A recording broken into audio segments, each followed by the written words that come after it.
Si on parle d'islamisme, du frérisme au djihadisme, peu importe lequel, on ne résoudra pas ces sujets-là sans s'attaquer de front à la question des réseaux sociaux et plus précisément des algorithmes.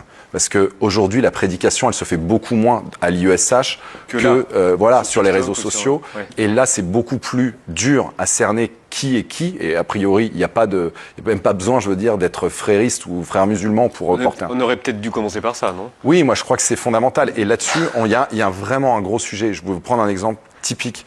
TikTok, là, moi j'ai 50 élèves, on leur a fait créer, c'était l'année dernière, des comptes neutres sur TikTok, Paris 7e, voyez, tout ce qui est a priori d'assez lointain, avec des sujets de radicalisation. Ils tapent islam dans la barre de recherche avec des nouveaux comptes. Et l'algorithme en combien de temps ils tombent sur du contenu salafiste indiscutable? C'était le test.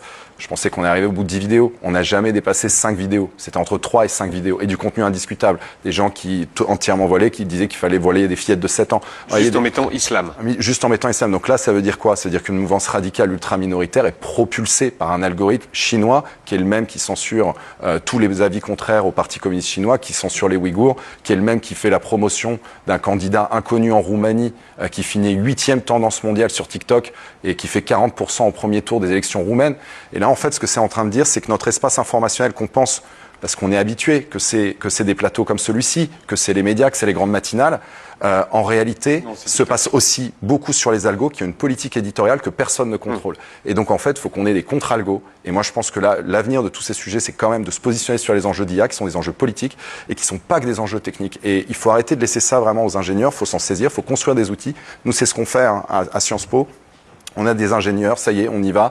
On construit des systèmes d'IA qui nous permettent de comprendre aussi qui dit quoi, sur quoi, quand, comment, en ligne. Et sur de la donnée publique, hein, c'est entièrement accessible, mais ça nous permet juste de comprendre aussi qu'il y a une guerre idéologique, une guerre informationnelle, et qui va de la Russie, si vous voulez, aux islamistes. Et les démocraties doivent en prendre conscience pour se défendre. Je pense qu'on en est là. Vous voyez, c'est pas tout à fait des sujets d'islamisme, mais c'est très lié. Et en fait, tout ça, ce qui, à mon sens, est nécessaire, on peut agir.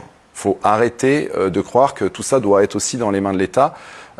L'État, ils peuvent faire des rapports, ils peuvent dire ce qu'ils savent, mais il y a un moment donné, c'est aussi aux chercheurs, c'est aussi à la société civile de s'emparer. Et je suis très heureux de pouvoir en parler ce soir avec vous. Merci. Puis comme à chaque fois, c'est passionnant.